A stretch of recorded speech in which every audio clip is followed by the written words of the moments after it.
జోడు కాగా వేడుకేగా వెక్కువెప్పుడు తెలీదుగా చందమామ మబ్బులో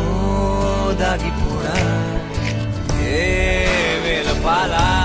నీకు లేదా అంటూ వద్దనే అంటున్నదా సిగ్గులోన అర్థమే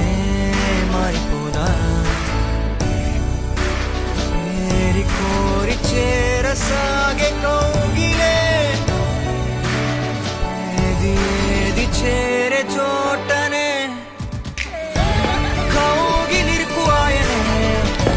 తగిలే పసిడి ప్రాణ